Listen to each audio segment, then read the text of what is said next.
Hey everyone, welcome back to RPG Imaginings. I am celebrating 300 subscribers. Thank you so much. I want to keep bringing you great content about role playing games that a lot of people may not be aware of because the hobby is incredibly broad. And I want people to understand that there's lots of options that they have available to themselves. And what I want to highlight in my 300 subscriber celebration video is Dungeon Crawl Classics. What I have right here is the 7th printing of the rule book. It's a thick rule book, and there's a reason why the rule book is so thick, and I'll get into that as I'm taking you through the nature of the game. But I first became aware of Dungeon Crawl Classics in around 2013.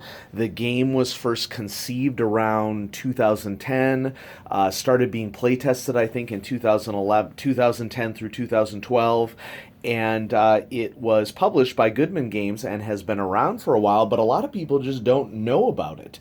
And some people know about it, but it's not their cup of tea. Dungeon Crawl Classics is very similar to Sword and Sorcery fantasy role-playing games like Dungeons and Dragons, but with a key distinction. And I even think that there is a misconception that exists about Dungeon Crawl Classics for a lot of people, in that people think that this is OSR. And Goodman, the author of this game, kind of disavows that title. OSR stands for Old School Revival or Old School Renaissance, depending upon who you talk to. And it's, how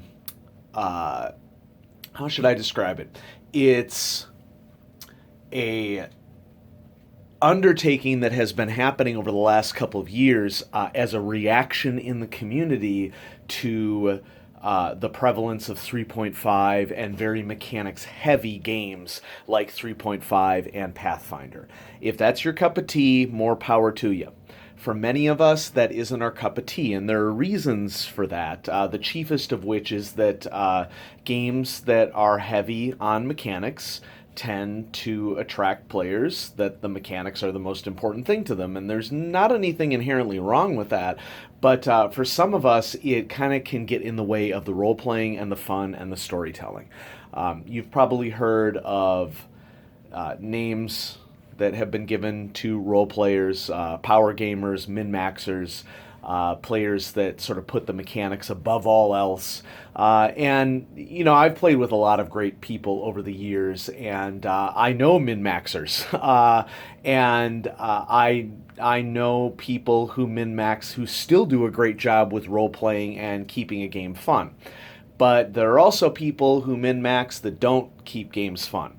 And in my eyes, Dungeon Crawl Classics is kind of an opportunity for those of us who want to play old-style role-playing games like D&D Basic or D&D First Edition, but in a modern system that has been updated with some of the things that we all love. Now, this is a brand new copy of Dungeon Crawl Classics. I just purchased this, and I actually didn't have a copy of the game, even though I had played it many times, at cons especially.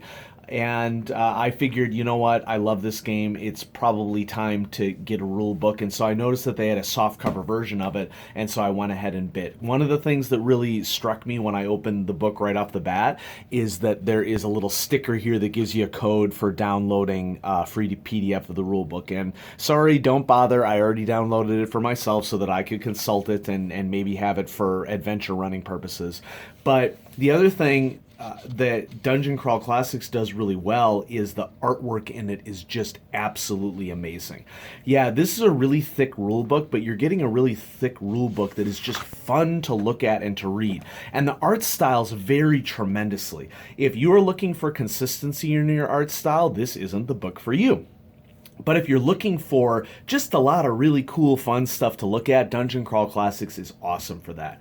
It was designed, and the bulk of this book was written by Joseph Goodman of Goodman Games. Goodman Games has also done some Call of Cthulhu supplements. It's also done some 5e supplements. It's had its hand in a lot of games.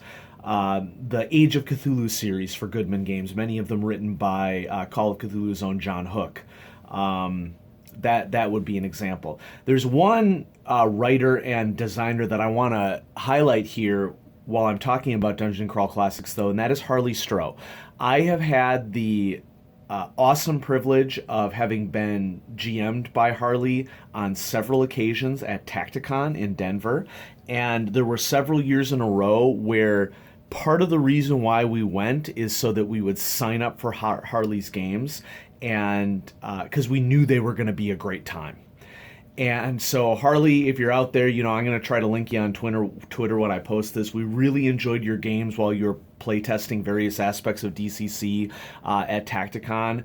And I wanted to highlight Dungeon Crawl Classics here on the channel for 300 subs because I think it's just a super fun game.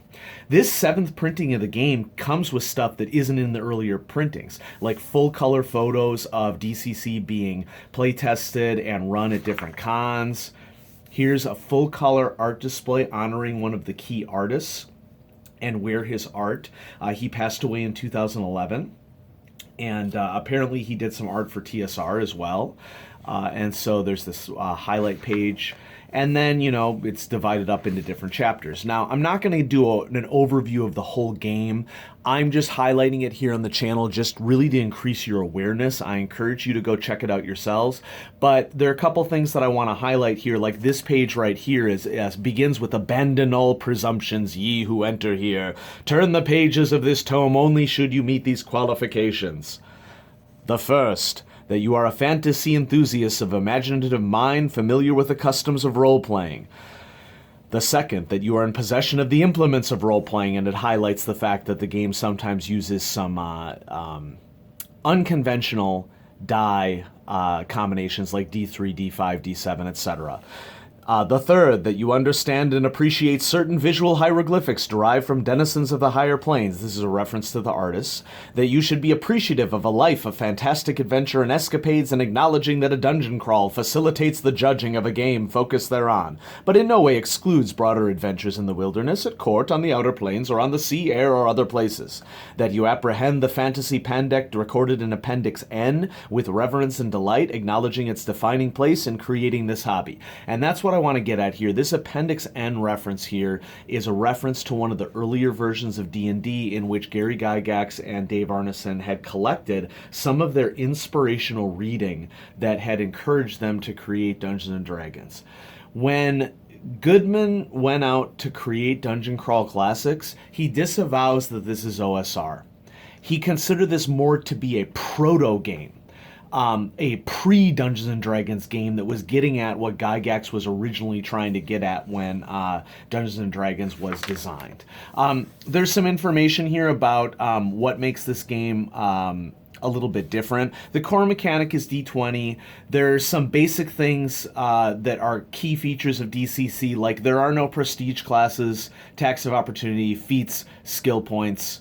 I can hear through the video that aficionados of 3 and 3.5 are cringing at the audacity of that claim. But, honestly, some of us are really trying to get back to simpler role-playing that is focused on the story and focused on decision-making and character interactions. It ditches THAC0, okay? It has an ascending armor class system, and there's only 3 saving throws: fortitude, reflex, and willpower. And then there's some other information about classes and how they work and everything. But the key thing to understand about Dungeon Crawl Classics is that it is intended to be you roll a d20, you add whatever small number of modifiers are appropriate for what you're trying to do, and you determine an outcome. Now, there are some other aspects of this game that I really appreciate that I also wanted to highlight here. And you know what? I just realized that I could add another light to this. Oh well. And that is things like there's a table here for a luck score as to what your birth augur and your lucky roll is associated with. You start as a 0 level character. Okay, and this is not a game that is designed for you to maybe even survive past 5th level. There's tables for occupations and how that influences how you start. This just has so much flavor to it. It's part of the reason why I like it. Information on alignments and training and level advancements, choosing a class.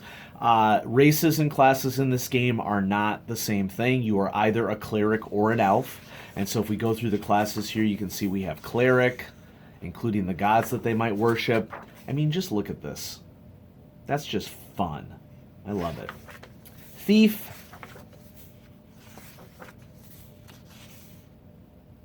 All sorts of fun flavor that's been added to the game. Warrior. I mean, this is part of the reason why the book is so big is because it is just jam-packed with art. And you know what? I'm cool with it. Okay, your mileage may vary. Wizard, Dwarf is its own race/class in this game. Elf, and Halfling. And then we get on to skills. I'm going to skip ahead a little bit because skills, they don't, according to my recollection, don't operate all that differently. Skills are just by occupation, and there's very basic difficulty levels. The goal behind this game is to keep it rules light wherever possible. And so you may be wondering, well, if this is a 500-page book, how can it do that? Well, I'll get to that in a second. It's all about the flavor. There's a chapter here on equipment, and then we're in the combat chapter here. And one of the things that Dungeon Crawl Classics does really well, because we're getting at this favor concept, is the game has this huge table of what happens when you fumble, and this huge table of what happens when you get a critical hit. Just sort of helping players and GMs to really help their games come alive. We're still on the crit table. This is crit table 3, crit table 4, crit table 5. Rules on mounted combat, but honestly, there's not too many additional rules in this game. And then we get to this concept of burning luck, or burning spells that exist in Dungeon Crawl Classic that lets you do extra heroic actions at the expense of other stats that eventually regenerate. Turning the Unholy. And then we're going to get to what really makes this a 500-page book is the Magic chapter. The Magic chapter is a full almost third of the entire book. Okay, why? Well, Magic in Dungeon Crawl Classics is fun in that, just like the luck burn mechanic that I just sort of described briefly, there's a spell burn mechanic where you can sacrifice your other attributes temporarily to increase the chances that you roll high on the spell table for a particular spell. And if you're wondering what I mean by roll high on the spell table, there's some spell burn action here as to what you might end up doing to do that. But when we're talking about how spells work in this game, and there are other cool things like you can become corrupted by magic in this game and weird things happen to you. I just want to turn ahead, though, because I want to get to... So here's all the wizard spells, for example. Okay, you know, a fair number of them, but check this out. Every spell has its own multi-page table that is divided up between when you lost a spell and it's a total failure, maybe a critical failure, you lost and it's a failure. So for example, right here, a 2 to 11.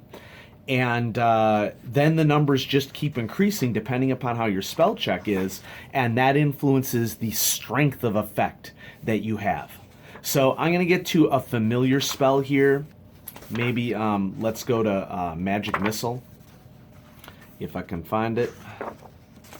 Everything is alphabetical here, but the spells may be divided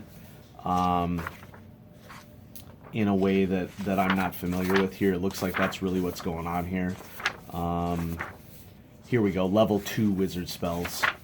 Just want to get to like a combat spell just to like give you an example of what's going on. Magic Mouth, that's fun. Monsters. So yeah, let's do monster summoning. Because basically the idea behind it is when you make a check, let's say you roll really poorly, there is a chance that you will lose the spell.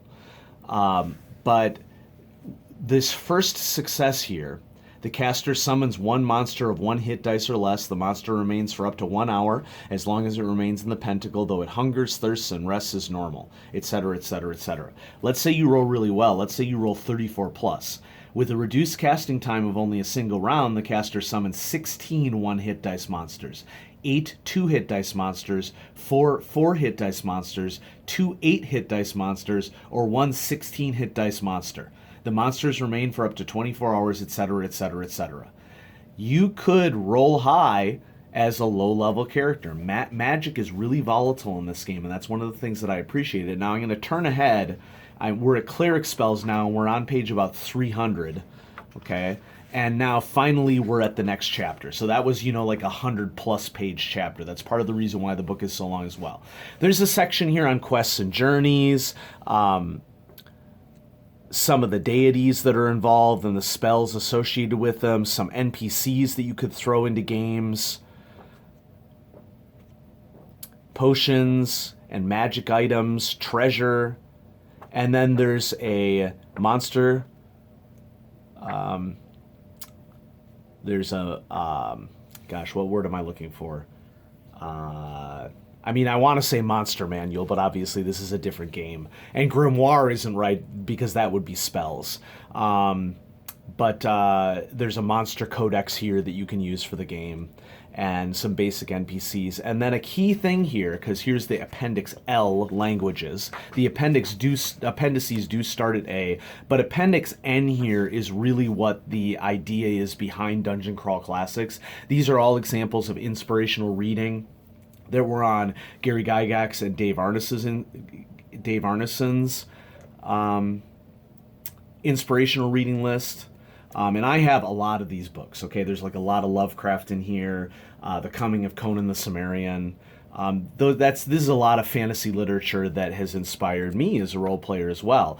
But this is the inspirational reading list that they have here, including Roger Zelazny's Chronicles of Amber, And so this is just like flavor-wise a really fun game that is erring on the side of rules light. Oh, and then there's an adventure here, sample adventure here in the back. And look at all the different adventures that they published for DCC over the years. There's it's black and white, but it's basically multiple different advertisements for various DCC adventures. And then, handy reference tables. And in the back, there's more color versions of DCC RP adventures that you can check out. And information on joining the road crew running it at cons, which that's how I got into Dungeon Crawl Classics, running it at cons.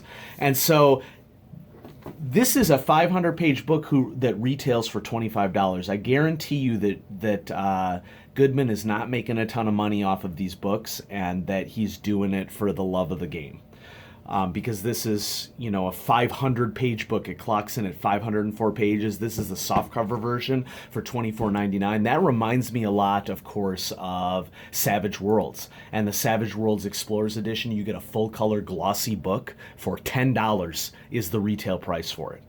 The idea for these books isn't to make money. It's to spread the hobby. And I just really respect that. And so for 300 subscribers, folks, I'm happy to share Dungeon Crawl Classics with you. I hope you enjoyed this. Check it out. It's a fun game. If you're looking for a change of pace, if you want to put role-playing and characterization above managing of all the stats and mechanics, then Dungeon Crawl Classics might be a game for you. It's not OSR. It's a proto game. It's a pre-D&D basic game. Is the idea behind it. What really inspired fantasy role-playing from the very, very start. And so, yeah, check it out. Thanks so much for watching RPG Imaginings. I'm going to have more videos coming at you. I just received some stuff in the mail. I got some really good scores off of eBay of products that had gone for really astronomical prices. I was able to score some good purchases off of eBay, and so I'll be showing you those coming up here in the future. Have a great day, everybody.